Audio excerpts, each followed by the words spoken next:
Thanks for joining us. I'm Emily Scarlett. New details tonight on a deadly shooting at a Columbia apartment complex. We're learning the names of the suspect and the victim involved in that shooting that happened at the Colony Apartments on West Beltline Boulevard Saturday evening. Our Jenna Cisneros is in the studio now with new information released today. Jenna, this is just the latest incident at that apartment complex, right? Yeah, Emily, that's right. First, here's what we know so far about Saturday's deadly shooting. Police say 21-year-old Bobby Robbins is behind bars tonight, facing charges of a murder and possession of a weapon during a violent crime. Officers say Robbins shot his sister's boyfriend, identified as 26-year-old Jerome Palmer, yesterday just after 5 p.m.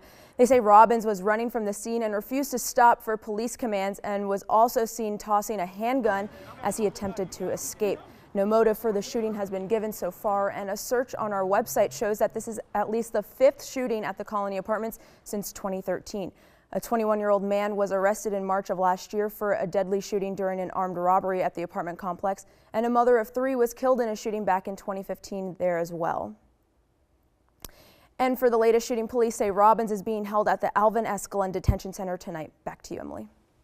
All right, thanks for that, Jenna. After a short warm-up last week, those frigid temperatures are back, and in a big way. Temperatures back into the 40s today, and we're looking at another night below freezing ahead. We're also tracking another threat of a wintry mix this week. For more on this cold forecast, here's meteorologist Vaughn Gaskin. And you know, Emily, that's where I'm going to start, because I know that's why most folks have tuned in this evening. It's because they want to know what's going on with the possibility of seeing some snow here in South Carolina. Well, let's just jump right into the forecast. This starts us Tuesday about 4:30. Keep your eye here on the clock. You notice how the cold air has started to push in. These are some cold cloud tops here, and you also see a mixture of precipitation just north of Greenville, the North Carolina, South Carolina border. Well, the cold air is certainly in place. The front continues to shift over to the east, providing whatever lift it can. The problem is we just don't have enough moisture around. We're pretty much capped off in the Gulf of Mexico, ridge of high pressure in place there, not really allowing enough moisture to come up to feed the opportunity for the snow showers. 1 or 2 snowflakes can't be ruled out. This takes us into late Tuesday night. Notice we still have the cold air in place, the clouds are in place, and even a little snow up to the north. Now, this particular model, this is our in-house RPM model, it actually shows that there could be some type of snow once you move past I-95. That would be out of our general vicinity, but close to the coastline, perhaps including the PD Grand Strand and closer to parts of the low country. Now, this is early on. This is the first time this model has actually shown this scenario, so we're going to have to watch it closely. But if you looked at this closely, you notice once again the Midlands did not have an opportunity to see snow. And even as we look at what they're thinking about with accumulation, none for us, none for the upstate, but we could see some right along the immediate coast, and that would actually line up to exactly what they saw the last time we had a snow event in South Carolina. So a whole lot to talk about. I'm going to show you another one of our models coming up here in my complete First Alert 7-day forecast in just a bit. Thanks, Vaughn. New at 6, a 21-year-old man is facing felony DUI charges after a deadly accident this morning in Barnwell County. Police say Austin Hubbard was driving with 4 others in the vehicle when the car went off the road, hit an embankment, and overturned. This happened around 2:30 this morning on Harris Road near Joey Zorn Boulevard. Officials say a front seat passenger was ejected and died at the scene. That person has not yet been identified. Officials say 3 others in the backseat of the car were not injured. South Carolina's longest sitting college president has passed away at the age of 89. Dr. Luncey Richardson, the former president of Morris College in Sumter, passed away Saturday in his hometown of Hartsville. Richardson retired as the president of Morris College in June of last year after serving in higher education for 43 years. Funeral arrangements have not yet been announced. A family is searching for answers as police work to learn what caused a mother of 2 to kill her kids and herself. It happened Saturday night at this home in Charlotte. Officers responded to the home shortly before 6 to find 2 kids suffering from life-threatening injuries. Nearly an hour later, officers discovered their mother near a bridge on 485 where she had jumped. Bria Bell has more on this investigation.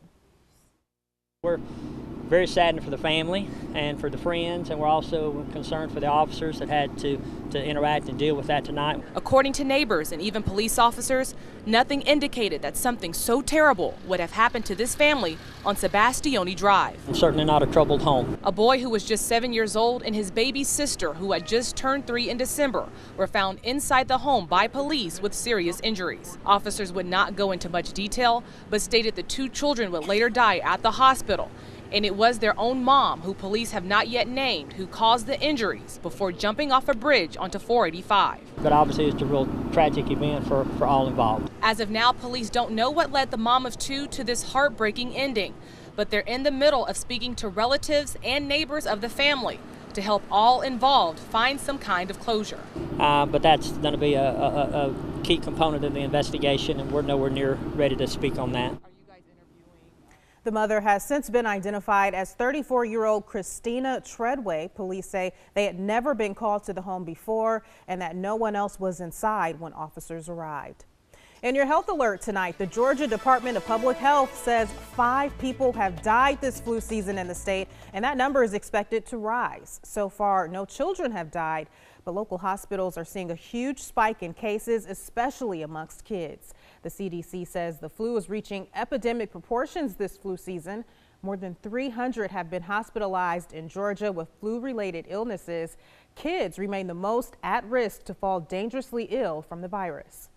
A number of those children have been admitted to the hospital where they've required hospitalization for assistance with breathing, and also one of the other problems that's associated with flu infections is hydration and difficulty taking in fluids and food. School officials say if your child is showing flu symptoms, do not send them to school. Meanwhile, South Carolina health officials say 15 people have died in our state from the flu this season, more than double the deaths this time last year. Health officials say last week was the 4th straight week of widespread flu activity. The flu bug has been most active in Richland, Lexington, and Kershaw counties here in the Midlands. In your White House watch, President Donald Trump points the blame at Democrats for suspending talks on DACA. This is some members of Congress call for Trump to apologize for making disparaging remarks while discussing immigration reform in the Oval Office. Kim Hutcherson reports. With a government shutdown looming, President Trump took to Twitter Sunday, blaming Democrats for stalling a potential immigration deal. Trump accused the Democrats of not really wanting DACA and blowing the one opportunity they had. The bipartisan discussion came to a standstill after the president made vulgar comments describing Haiti and African nations while meeting with lawmakers on immigration reform. Trump denied making the comment, but did admit to using tough language. I still think that he should apologize.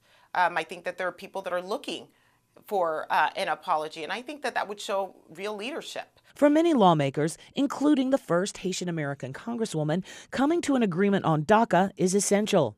We cannot let this derail us. I think the worst thing that can happen right now is for DACA, for there not to be a fix at all. There are people that are depending on us, not just Americans on border security, but families that are waiting, that are in limbo. Trump's tweets came less than 24 hours after his administration began receiving DACA renewal applications following a federal court order. The DACA policy will continue operating on the terms in place before it was rescinded in September of last year.